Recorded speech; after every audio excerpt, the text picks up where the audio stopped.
no mystery as to what's happened with Erik Karlsson so far this season. It's not something that he's super comfortable talking about, but it's easy enough to get it out of him, and I'm confident that I have. Good morning to you. Good Tuesday morning. I'm Dejan Kovacevic of DK Pittsburgh Sports. This is Daily Shot of Penguins. It comes your way bright and early every weekday if you're into football and or baseball. I also offer daily shots, Steelers and Pirates, in the same place that you found this. Your hockey team has flown to Sweden, where it'll spend the better part of the coming week preparing for and then participating in 2 games against the Predators in Stockholm.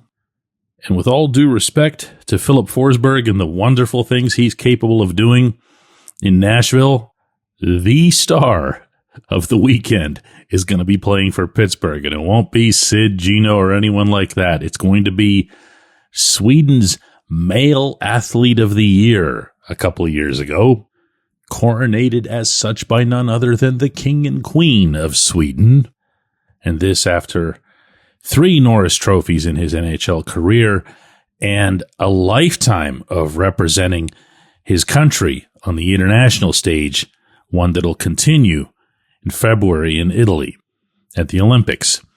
I'm not here to suggest that the only thing that matters to Karlsson is representing Sweden, but it is a really big thing. And so it was that once he stumbled out of the start of the 2024-25 season, he'd been hurt through training camp. You'll remember they kind of rushed him back to be ready for the beginning. That's not so much on the team. The athlete takes a responsibility for that as well, always. And he just never really got it going. Couldn't get his wheels, couldn't get his sense, couldn't get his timing, was openly frustrated about the way things got off last season. And trust me, he'd voice that to me on a regular basis. I'd like to think that I've both shown and expressed a respect, an immense respect, really, for who he is and what he's done and his style of play. I love an offensive defenseman, a creative player at any position. Those are the guys that you can't take your eyes off when they're on the ice. That's Karl. He's always been that, including going back to when he almost single-handedly carried those 2017 Senators into the Eastern Conference Final before Chris Kunitz ended that with that Game 7 flutter shot past Craig Anderson.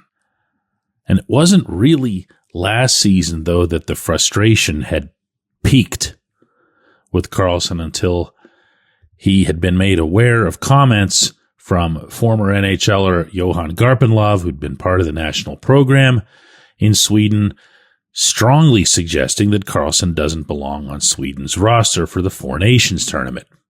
Well, what do you know? Magically, Karlsson's play in Pittsburgh improved. You can go ahead and be cynical about that. You can say, well, hang on a second, Sweden's not paying him. The Penguins are making him their highest paid player, which he still is. But human nature is what it is. Nobody likes to be embarrassed, especially not at something that's important to them. And representing Sweden is important to him. So what happens this summer? Karlsson shows up in Cranberry early with some of the more prominent veterans. They develop an early bond. Those guys did toward the start of this season. You have seen that pay off in the collective. You have seen that the best players on this roster, with as much as we get excited, and rightly so, about Ben Kindle and a couple of the other kids, this start has been built almost exclusively by Sid and Gino and Brian Rust and, Karlsson. He's been outstanding. I'm not talking about his goal and 11 assists necessarily. He's got that total through 17 games. This is someone who put up 100-plus points for the Sharks a couple of years back and winning his 3rd Norris Trophy. I'm talking about the +6 rating. I'm talking about quarterbacking from center point, no less, the NHL's #1 power play and having 3 power play points within that. I'm talking about logging 23 minutes and 37 seconds of ice, including penalty killing, at age 35. I'm talking about being all over the rink in all settings. 5-on-5, 4-on-4, whatever you have. 3-on-3. How about his 3-on-3 play? He's been all around exceptional. The number of people who deserve credit for this is exactly one. It's Karlsson. He is not interested in any sort of late season fade. He is not interested in being part of some anchoring or weighing down of the franchise as he'd been perceived, not necessarily unfairly, for the better part of last season. And he is most definitely not at all interested in being left off Sweden's roster. Now, he's not going to be. He's going to be in the Olympics again. He's going to be a big, big part of what Sweden does. He's not an ordinary player. He's never been an ordinary player. He doesn't want to be one now. If you're looking for a parallel on this hockey team in this season, it is Gino. Gino's a little bit later in his career, his life. But Gino's motivation in talking to both of these extraordinary men and these extraordinary talents sounds to me very much on the same page. And it's funny how things like this can be forgotten, how players like this can be forgotten so quickly. Understand that the other thing that Gino and Karlsson both have in common, they're both headed to the Hall of Fame. Don't forget that about this guy in particular. This is a special player. When we come back, J1Q. For those of you who are doing real work in construction, in a warehouse, if you're a mechanic, you want reliable, comfortable gear to help you perform well on the job. Brunt Workwear's got you. They've got waterproof boots, safety toe, soft toe, pull-on, lace-up, whatever you need. You can wear them to work, and if they're not right for you, send them back. I don't know of any other brand doing that. Brunt was tired of the workwear brands out there cutting corners. You work too hard to be stuck in uncomfortable boots that don't hold up. So they built something better. Boots that are insanely comfortable and built for any job site. For a limited time, our listeners get $10 off. Just head to bruntworkwear.com. Use the code DK Sports and you're good to go. After you order, they'll ask you where you heard about Brunt. Do us a favor here at DK Pittsburgh Sports and tell them it was from this show.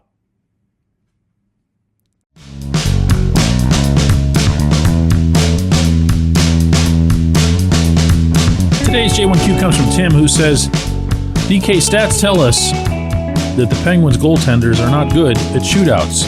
Why would a team not keep a specialist on the roster who has this particular skill set? Sort of the opposite of what TJ Oshie brought to the U.S. Olympic team as a shootout specialist.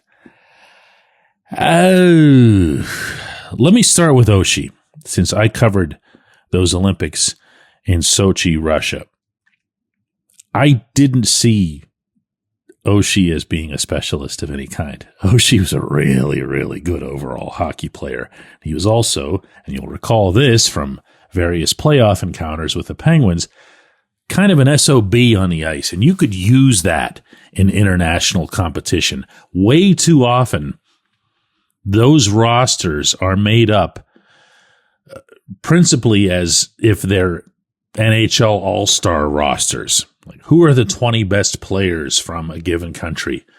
And that's not really the way, I don't think, the winningest, the most successful rosters are comprised. That's why I've been at least throwing out the possibility that Brian Rust, who was, by the way, invited to the United States camp this past summer for Olympic preparation, should be given a very real look.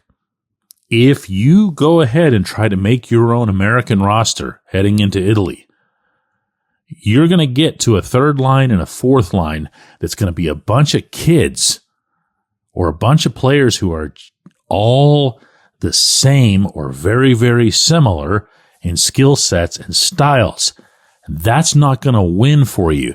Rust, when he is on, and that is a qualifier, that's a fair one, is what Mike Sullivan himself has called an elite penalty killer in the NHL. Not my term, that's Sullivan's term, just from a couple of years ago. Well, if you're the U.S. and you have a pretty good idea in advance that your most likely hurdle in this tournament is going to be Canada, and you know what kind of power play Canada is going to bring, why wouldn't you make every effort to load up on your PK while also having someone who can play the game? Oshie could do all of that. Oshie could do everything. Now, the fact that he did the shootout thing that he did, and he did it right in Vladimir Putin's face, is one of the greatest things you'll ever see in hockey. Definitely one of the greatest things I've ever covered in any sport, actually. But to your question, the thing that you actually asked, why not keep a specialist on the roster? I would love to see this analyzed by someone with real data. In other words, think about this. What is the value of the various points that are won or lost by a team in the regular season in shootouts as related to making or missing the playoffs? You've probably seen some of that over the past couple of years that strongly suggest that the Penguins, if they'd only been good in shootouts, would have or could have been in the playoffs.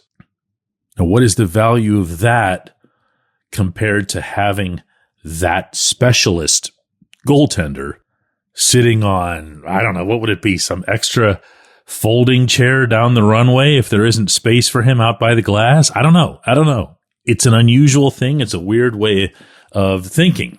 But stuff like this happens across the scope of sports on a regular basis. Somebody just figures out, hey, I've got a pitcher who's really good in the ninth inning. He shall be my closer. What's a closer? I just made that up, but he's going to be the closer now. You have no idea. You can try to project it based on data, but the first thing that you'll have to come up with, again, is how important could it be? And from there, would you need to carry 3? Because now you're into all kinds of roster oddities. Maybe you can simplify this a little bit and make sure that whoever your backup happens to be, if you have a veteran backup, let's say Sergei Murashov becomes your starter sooner rather than later. If your backup is someone that you can really bank on in the shootout, then your backup comes with extra value. Either they'll already be in the game, or they can come in and bail out the kid if the kid is no good on the shootout. And by the way, he actually kind of is. But I'll say this. I'm really, really, really tired of goaltenders sucking in the shootout. I don't think it's a nothing thing. I do not care at all that the hockey culture shrugs this off. And this is still true. And goaltenders do it more than anybody. I'd much rather have the openly competitive spirit that Marc-Andre Fleury used to show in these things. It wasn't because they were shootouts or the points or whatever, not with Flower. Take this from somebody who spent time with Flower's family when he was really young, when he was first drafted by the Penguins up in northern Quebec. I remember one day vividly watching him and his sister playing a game in their family's backyard where it was soccer. And she was the one that was trying to score on him. And you want to know something? She did a lot. She could really play. It made him so mad. And his parents loved it. Were laughing their faces off. That's where it originated. I have no doubt when it comes to Flower. Well, find that. Don't be like Artur Shilov after these shootouts. Yeah, I really know it's not really hockey. What are you talking about? You're out there on the rink.